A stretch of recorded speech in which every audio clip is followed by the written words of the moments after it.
watching the station covering all of the DMV. This is DC News Now.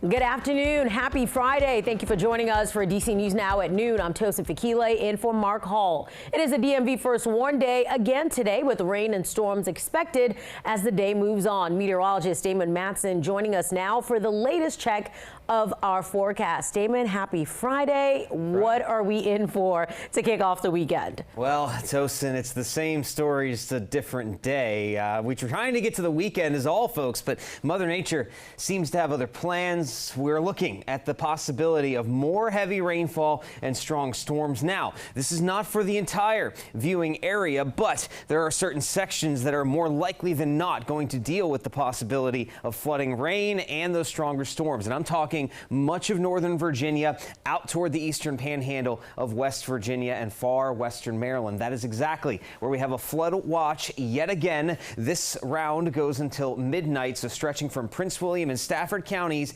basically all the way up to Garrett and Allegheny counties. But I would draw a line essentially across the Potomac River. If you go south and west of the Potomac, that's where the higher impact is likely. You start going to the north and east, things actually don't look all that bad as we head through the rest of the day. Now on the satellite and radar loop, we've had a lot of clouds over the area so far, but some heavier rain is starting to show up already as this front right here gets settled in just south of us, and it's going to continue to push some heavier rain and storms our way from the west as we progress along this afternoon. So expect that chance for rain and storms to go up starting around 2, 3 o'clock, and we will continue to see some impact from that as we head into the evening time. Now, how much rain should we be prepared for, and will there be another round of heavy rain on the way for our Saturday? We'll have a full look at your forecast coming up here in just a bit. All right, Damon, we'll check in with you soon. A major push from Capitol Hill to move the RFK Stadium redevelopment forward. A Republican congressman now urging D.C. Council to get a deal done, and Council is currently on summer break. D.C. News Now's Yamari Sase has the latest on the growing pressure for Council.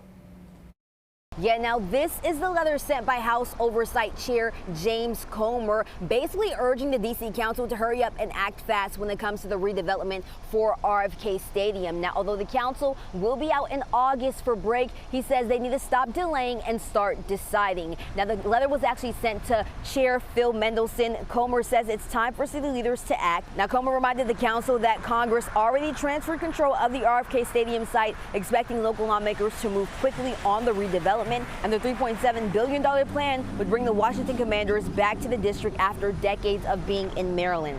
Now, the Commanders say they will pour about $2.7 billion in private money, while the city would contribute $1.1 billion over 8 years for a new stadium, housing, and green space. But the council recently had delays when it comes to voting after public pushback over costs and housing priorities. Now, Mendelson says negotiations with the Commanders are ongoing and very constructive, and the council is trying to move towards a positive vote soon. And Comer says the council should act quickly without politically motivated delays. This is a good deal for the city. It's going to bring more housing, more jobs, and more growth. We've already got, the legal opinions from the Attorney General saying that it's not proper subject matter based on their assumption that the council is going to vote in favor of this. Like, do they have some kind of magic 8-ball? Now, there will be public hearings for this later on this month, but in the meantime, the future of RFK Stadium is uncertain. Reporting for DC News Now, I'm Yamari Sase. Back to you guys. All right, Yamari, thank you. Senate Republicans believe they have the votes needed for a deal to keep the FBI headquarters in D.C., despite the fact that the headquarters is slated to be built in Greenbelt, Maryland. Maryland Senator Chris Van Hollen had an amendment blocking Trump's funding to relocate the headquarters anywhere except Greenbelt. Republican Senator Lisa Murkowski supported Van Hollen's amendment, but sources believe she changed her mind after a long conversation with the FBI director. Van Hollen spoke on the Senate floor about the funding for FBI headquarters. Because those monies had been set aside for the purpose, not of going to Maryland, but of going to the site that was selected through a nonpartisan process of experts that would meet the security requirements of the men and women of the FBI. The Trump administration wants to move the FBI headquarters to the Reagan building. We're learning more about President Donald Trump's recent diagnosis of a vein condition. The president was tested for mild swelling in his legs and a bruise on his hands. Press Secretary Caroline Leavitt reading a letter from a doctor that says the president has chronic venous insufficiency, a condition common in people over the age of 70. President Trump turned 79 last month. The president underwent a comprehensive examination, including diagnostic vascular studies. Bilateral lower extremity venous Doppler ultrasounds were performed and revealed chronic venous insufficiency. There was no evidence of deep vein thrombosis or arterial disease. The press secretary says the bruising on Trump's hand covered with makeup is due to frequent handshakes and a side effect from aspirin therapy. Rallies across the country protesting the Trump administration's cuts to Medicaid and mass deportations. Yesterday's rallies were on the anniversary of the death of civil rights icon and late Congressman John Lewis, a champion of what he called good trouble. DC News Now's Tim Reed was at one of those rallies that happened right here in the district. Trump must go now! Trump must go now! Trump must go now! Hundreds marched from Franklin Park down K Street in solidarity to show opposition to the Trump White House. We've never had a government that was fascist before. We might have had government that we disagreed with. We had a government that went to a 20-year war over no reason. We had Vietnam. But this level of corruption and lack of respect for rule of law, it cannot stand. This must stop, and it will only stop by the power of the people. Thousands across the country and right here in D.C. are part of the Good Trouble movement on a National Day of Nonviolence. Organizers say it's being done to raise attention to attacks on civil rights and human rights. Making sure that our civil rights are protected and heard. And we find it really important to protect democracy and resist authoritarian slide.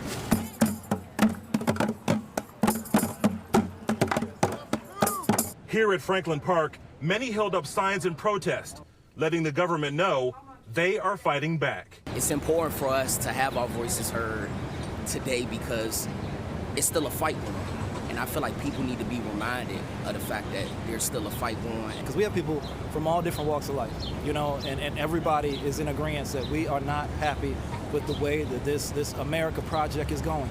Organizers tell us more than 600 people attended this rally. In Northwest Washington, Tim Reed, DC News Now.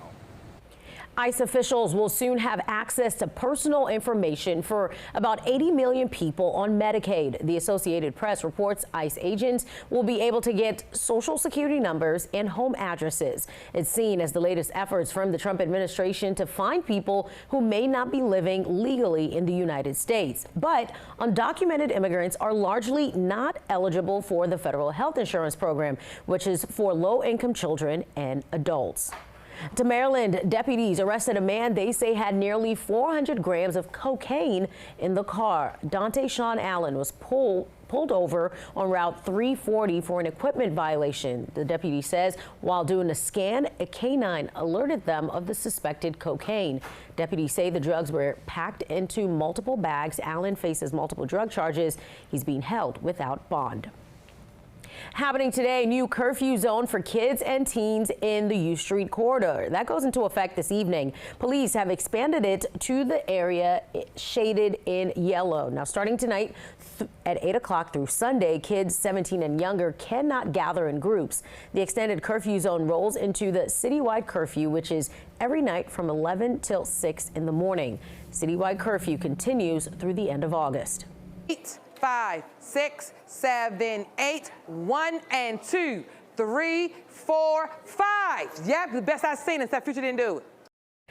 A group of young people in the district spending their summer making money, learning to dance, and trying to change the narrative about teenagers. And they're having a blast doing it. DC News Now's Max Marcilla shows us how their fancy footwork is leading to some positive life lessons. Yep, 1, go 2, go 3, 4. Shanae Jones is leading her dancers. And a 1, and a 2, and a 3. All 56 of them, each with a different role and different skills coming together for a common purpose. This isn't just about dance or music or theater. It's actually like learning skills that will help us in the future. 18-year-olds Nyla Ward and Tyler Spears are two of the members of Arts Haven School of Dance and Music and Theater 202, working to show a picture of DC youth that's not always portrayed. We're trying to spread the peace and positivity that people paint us out to not have.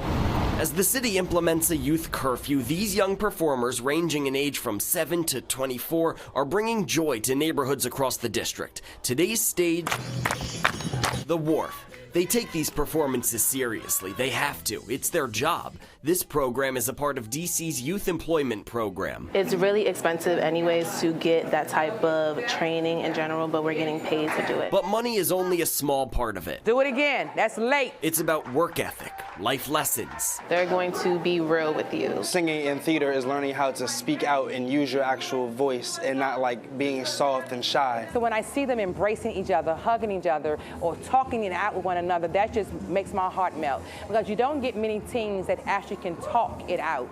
And all that hard work, and there's plenty of it, will soon take them to Broadway.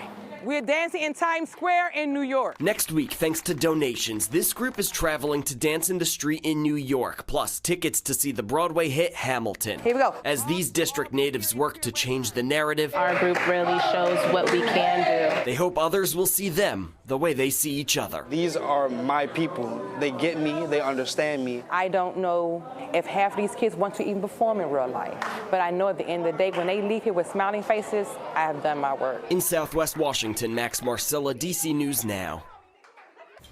That's a fun experience for those kids. All right, back here at home, a heads up for drivers in Northern Virginia. Starting tonight, crews in Great Falls will shut down Walker Road between Colvin Run and Georgetown Pike. Crews are working to replace the Walker Road bridge. Locals can still get in and out, but you'll need a detour across the bridge. Work is expected to last for the next 2 weeks.